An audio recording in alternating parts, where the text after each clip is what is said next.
As a licensed private investigator and true crime journalist, I get asked a lot about why people kill. And I often say that there are only 3 motives for murder: money, sex, and money to get more sex. It's kind of a cocktail party punchline, but I'm making a serious point. When you work in true crime, you find out fast how closely money and sex are linked. I'll be following that logic this week when I take a look at a case that you may think you know everything about: the horrific murder of Shanann Watts and her 2 daughters by her husband, Chris Watts. This case has been covered extensively by everyone from TV news to true crime podcasts. There's been a Lifetime movie and a very popular Netflix series. Almost everyone focuses on Chris Watts' infidelity. His passionate affair with a female coworker is the main motive for the murders. But behind the scenes, the financial pressure in the Watts household was building to unbearable levels. Pressure that could make a red-collar criminal decide that he wanted a simpler life, a clean slate, and that murdering his entire family was the only way to get it. We're going to take a deep dive inside the psychology of a family annihilator, and it's terrifying. I'm Catherine Townsend. This is Red Collar.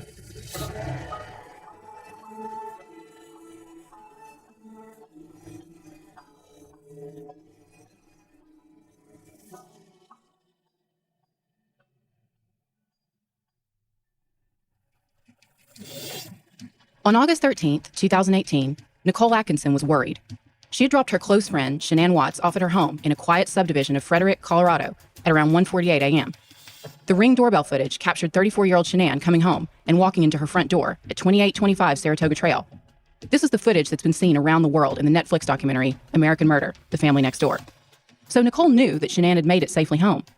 But the next morning, Shanann, who was 15 weeks pregnant, wasn't answering Nicole's text messages. And Shanann lived on social media, yet there was nothing posted by her that morning. And when Nicole realized that Shanann had also missed her morning doctor's appointment, she didn't waste any time. She and her son went back to Shanann's house. They called the police. They also called Shanann's husband, 32-year-old Chris Watts. And they noticed that he, unlike them, did not seem overly concerned. He told Nicole that Shanann had said she had a play date with a friend, but he said he didn't know the friend's name. The scene at the home was eerie. Shanann's white Lexus was in the driveway, and the house was silent. Shanann and her daughters, 4-year-old Bella and 3-year-old Celeste, were nowhere to be found. But their car seats were still in the Lexus.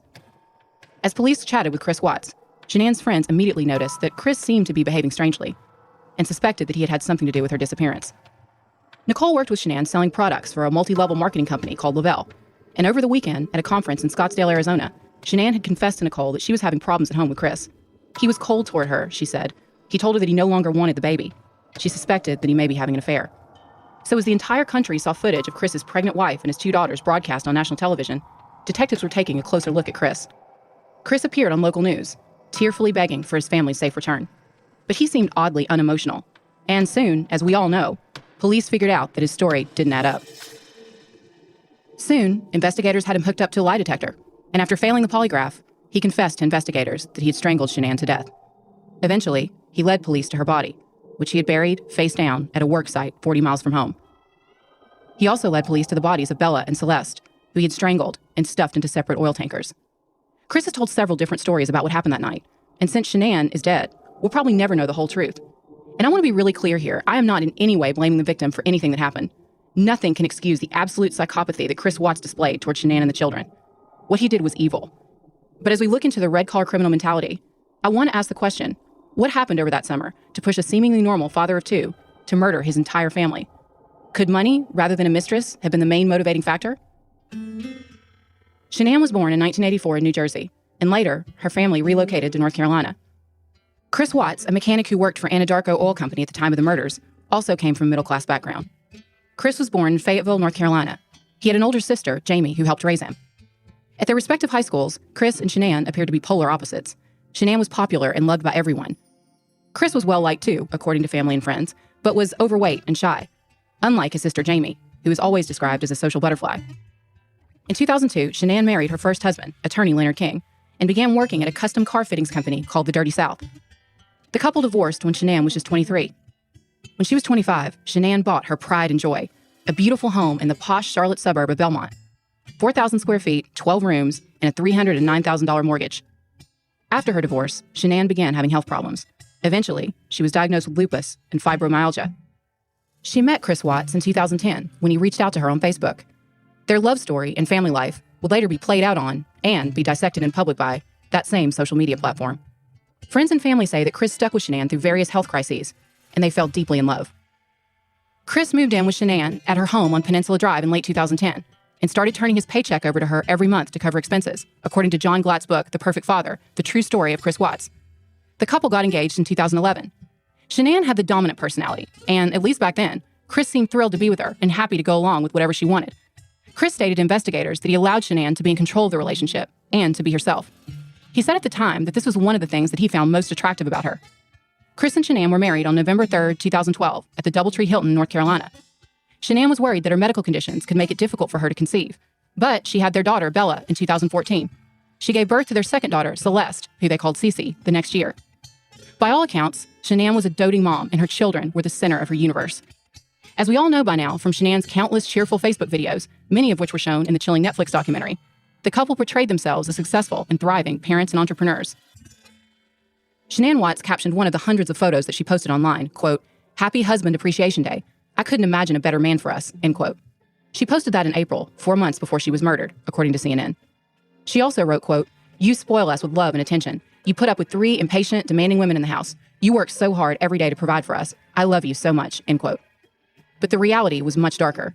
Behind the scenes, the couple was in serious financial trouble. And behind Chris's passive, good guy mask, seething resentment was beginning to build. In 2015, Chris and Shanann filed for bankruptcy. According to the bankruptcy filing documents, which were posted on Radar Online, the couple listed their home as an asset valued at $400,000. Meanwhile, their liabilities totaled $448,820. The year prior to the bankruptcy filing, the couple had a combined income of $91,000, according to Yahoo Finance. This mostly came from Chris. Chris earned around $63,000 from his job at Anadarko Petroleum, according to records. In 2014, Shanann wrote that she'd earned $2,977 per month from her job at Children's Hospital of Colorado. Even with 2 incomes, they were spending more money than they were making every single month. And they had significant debt, over $70,000 in total, most of it from student loans and credit card purchases, according to the filings. The couple reported 2 savings accounts that had a total of $9.51 in them. They also had a joint checking account with $864. According to the filing, Chris and Shanann's large mortgage payments were one of the causes of their financial problems. They also listed unpaid student loans of around $11,000, as well as medical and credit card debts. The amounts owed included several $1,000s to department stores, including Macy's and Nordstrom's, and almost $19,000 to a federal credit union. Like many young couples, they appeared to have been living beyond their means when the recession hit. In fact, the only assets that they had, other than the house, were wedding rings valued at $1,000, a 2006 Ford Mustang valued at $8,275, and a dog, presumably Dieter the Dachshund, valued at $5. And in that bankruptcy filing, the judge specifically noted that the couple's finances would not improve after the birth of their second child. By the time of the murders, most media reports painted a picture of a family that had turned its finances around. Lured by the promise of working from home, Shanann began getting involved in multi-level marketing companies. She was selling products for Lavelle, a company that does direct marketing as a seller of nutritional supplements. Shanann focused on a range of products called Thrive. The company earned revenue of almost $500 million in 2017, the same year that the company reached $1 billion in lifetime orders, according to the website MLMnewsreport.com. Shanann had joined multi-level marketing companies before Lavelle, including, according to media reports, It Works, 31, Unique, and Origami Owl. She admitted in social media posts that she had basically been broke at the time when she began to sell Thrive. But after she started, she painted a rosy financial picture, saying that the position gave her the independence to work from home or anywhere she wanted, while caring for and traveling with her kids. Chris started using Shanann's Thrive products as well. He started dieting, controlling his eating, drinking protein shakes, and working out constantly. Chris lost a lot of weight, and he seemed, at least on the outside, to be getting more confident.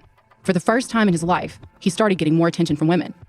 And for once, it seemed that Chris felt as if women were flirting with him rather than the other way around.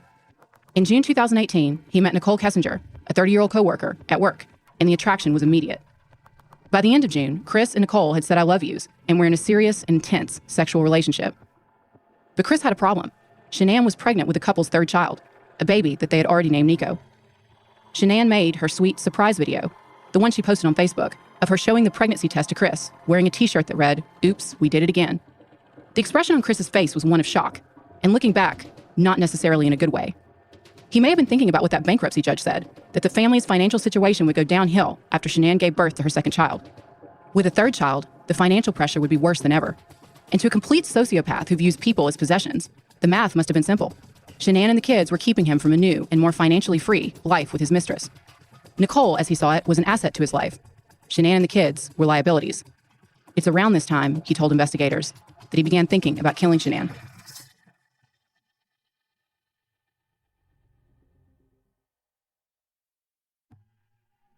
On June 14th, Shanann recorded Bella singing a special song for her dad. The lyrics include the phrase, quote, "My daddy is a hero. He helps me grow up strong," end quote.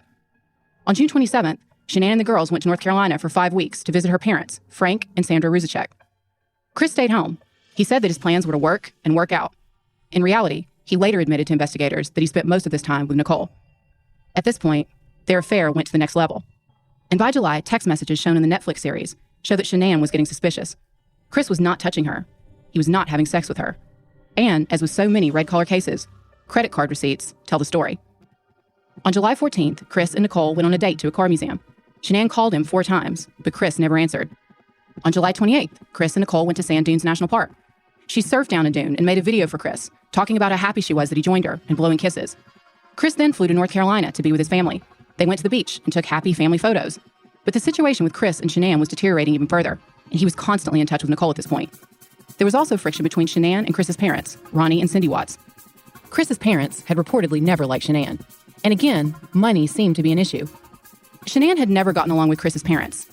From the beginning, they had suspicions about the fact that she owned an expensive home. They asked how she made her money, and they didn't attend Chris and Shanann's wedding. Then, over the summer, Shanann became enraged at Cindy.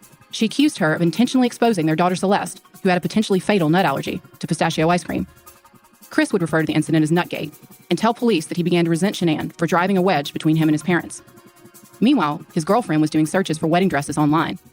On August 9th, Shanann texted a friend to say she was canceling the gender reveal party. Chris was cold, she said, not initiating sex. She wrote a letter to him expressing her feelings and asking what was wrong. On August 11th, Chris got a babysitter. He said he was going out alone to a Colorado Rockies game. In reality, he took his girlfriend to a sports bar. I think that what happened that week was a pivotal turning point financially for Chris, because in the past, when he'd gone out with Nicole, he would use an Anadarko prepaid card, and Shanann had no access to those financial records. But the minute that he pulled out his credit card that he shared with Shanann on that date with Nicole on August 11th, he had to have known that Shanann would see it, and she did. Shanann noticed a $68 charge on the credit card. She later told a friend that she had asked Chris what he'd eaten. He said he had a salmon and a beer, but when she added up the amount that he claimed he had spent eating alone, it didn't add up. Shanann controlled the family finances, according to Chris, and it did not take long for her to figure out that something was wrong. According to discovery documents, Shanann talked to an attorney about a possible divorce in March, and the attorney basically advised her to do everything in her power to save her marriage. The attorney also made the point that divorces were expensive, and it absolutely does seem that Shanann was doing everything in her power to save her marriage before the murders. She wrote the letter to Chris. She texted him loving messages. She wanted them to go to Aspen for a romantic weekend that they had bought on Groupon. But she had told her close friends, if it came to it, she was willing to fight for custody of those kids. And, Chris probably feared, to take him to the cleaners financially. That same week, Chris was searching the price of an Audi A7. It seems that Chris was doing the math on the cost of a potential split, and probably realizing that he couldn't afford it. That same week, he also told Nicole that he would look for apartments to rent, but later, while they were having dinner, told her that he probably couldn't afford the deposit. Chris did eventually tell Shanann that he would agree to the Aspen trip, and he later told investigators to counseling.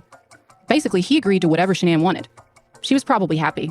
She thought that this was a loving gesture on his part, that maybe they were getting back on track. In reality, he agreed because he already knew that Shanann would be gone. The night before the murders, Nicole's search history showed that she did a Google search on prepping for anal sex and another one for threesomes.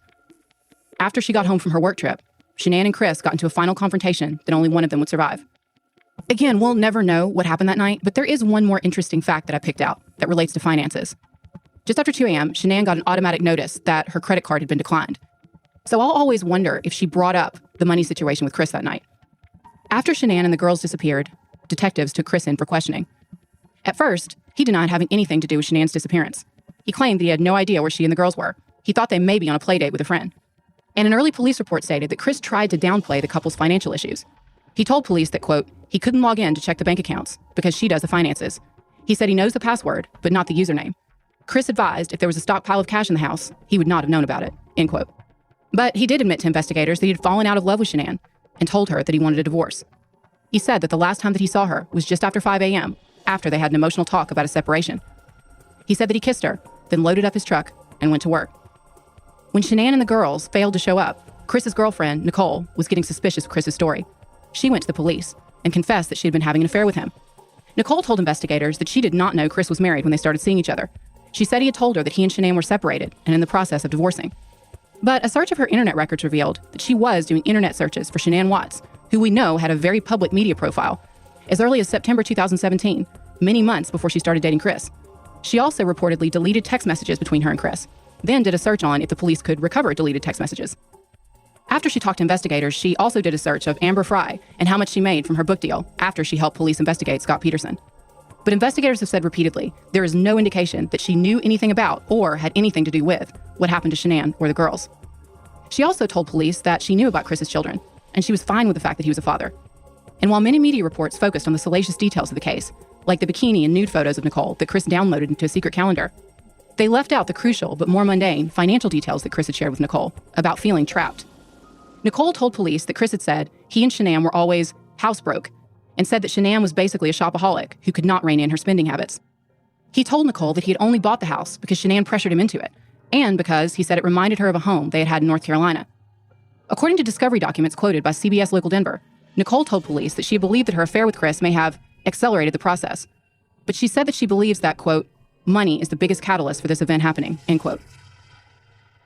At a National Institute of Journalists seminar titled Men Who Murder Their Families, What the Research Tells Us, an expert panel discussed a recent spike in news reports of familicide cases. They said that 91% of the time, the killer is a male. Most family annihilators are in their 30s and are non-Hispanic white males, like Chris. Dr. N.G. Burrell, a forensic psychologist and director of a private consulting company called New York Forensics, told Rolling Stone that sometimes there are inciting incidents that lead to family annihilation, such as a job loss. In some ways, though, Chris is an anomaly. Many family annihilators are physically abusive, jealous, and controlling. But in around a third of the cases, according to Rolling Stone, the killers are, quote, more controlled, repressed, depressed individuals who may be on the edge of a psychotic break, end quote. These offenders typically do not have a record of domestic violence. They're seething with repressed rage, but they keep it on the inside until they lash out in the ultimate act of violence. The Rolling Stone article also read, quote, additionally, unlike many family annihilators, Watts didn't have a history of domestic violence or controlling abusive behavior, nor was he motivated by an impending catastrophic event, such as an impending job loss or financial disaster, end quote. But in fact, if you view the killings from a red-collar perspective, a completely psychopathic, narcissistic point of view, there may have been 3 impending catastrophic events, and all of them were related to money. First, the birth of baby Nico, a baby that Chris did not want.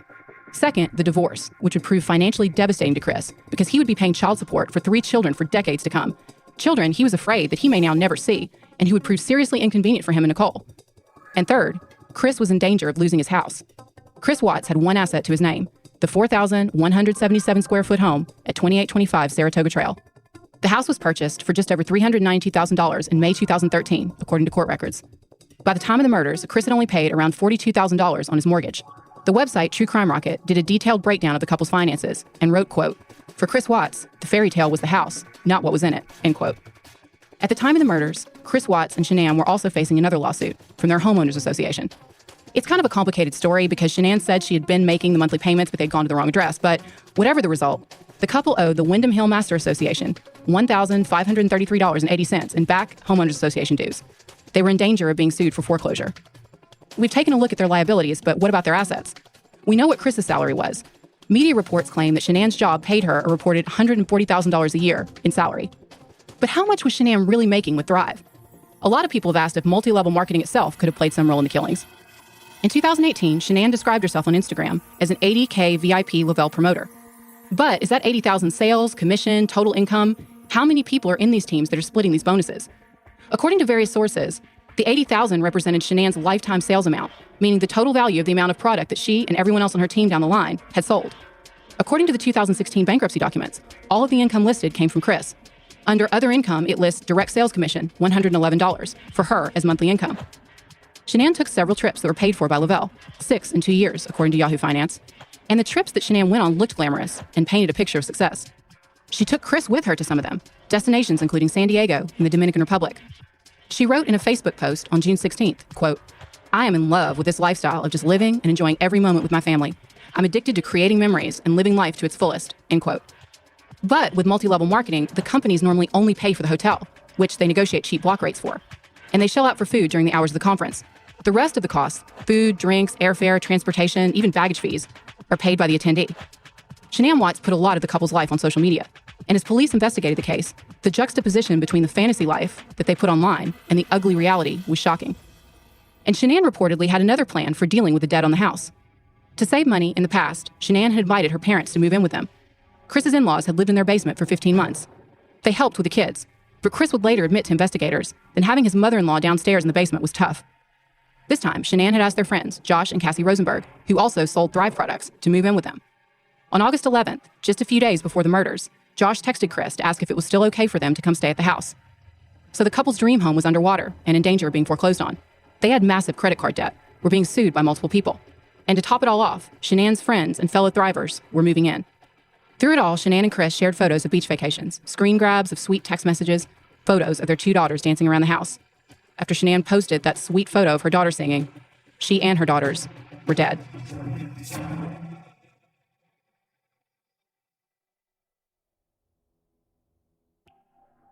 Chris finally confessed to investigators that he had strangled Shanann and buried her body in a shallow grave near his worksite.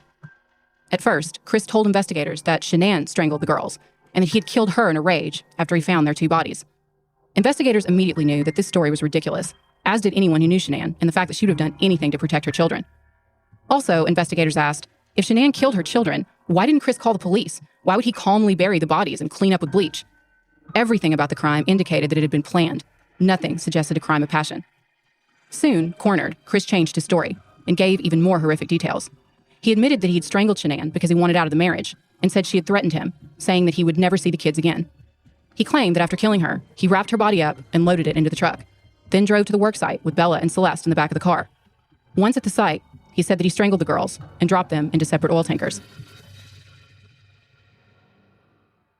Chris was arrested and charged with 3 counts of first-degree murder for the killings of Shanann, Bella, and Celeste, and 3 counts of tampering with a human body. He would later face additional charges for ending the life of baby Nico.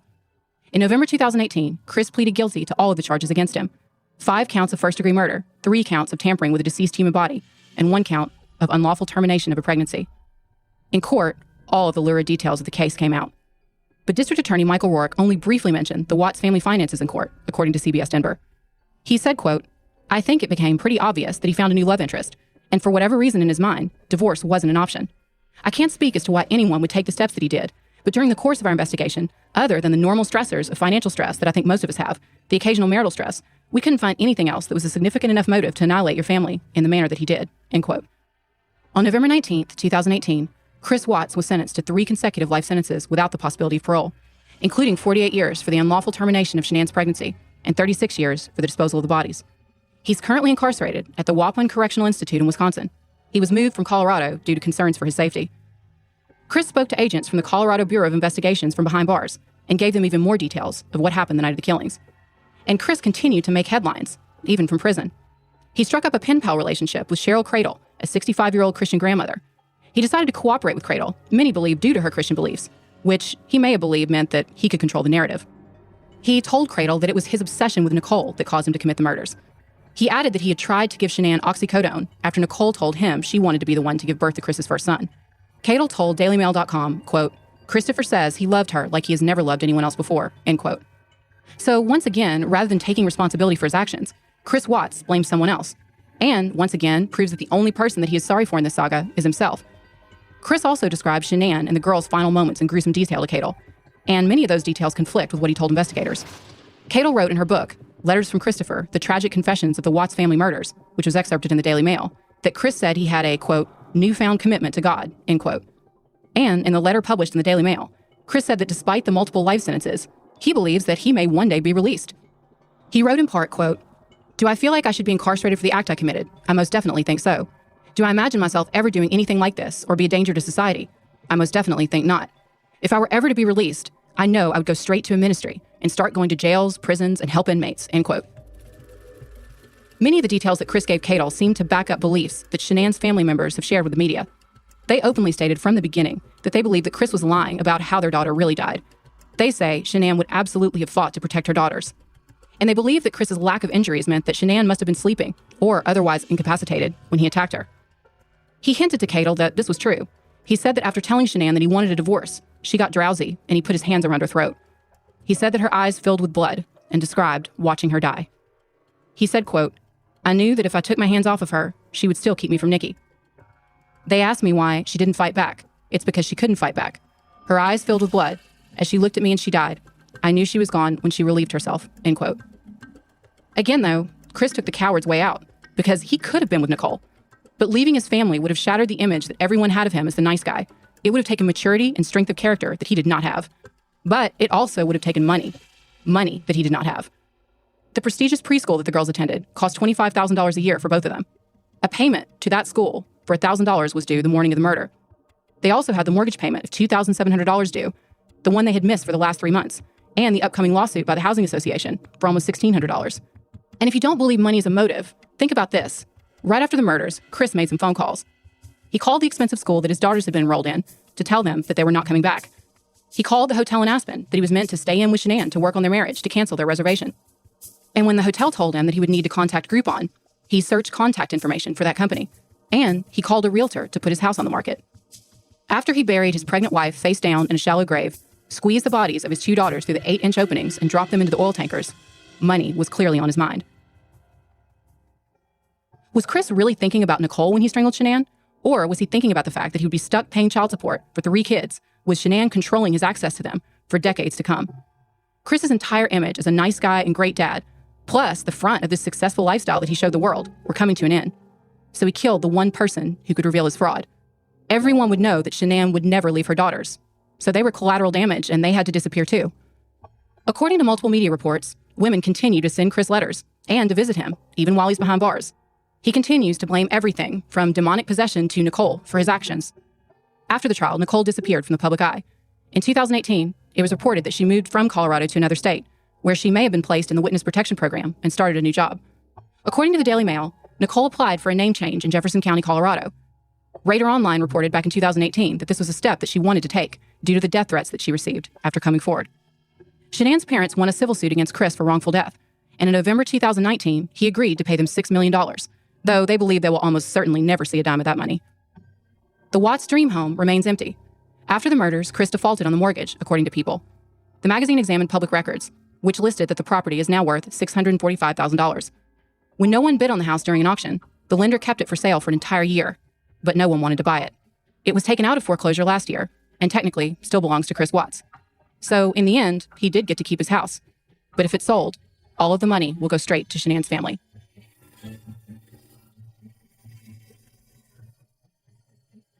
Red Collar is an AudioChuck original podcast.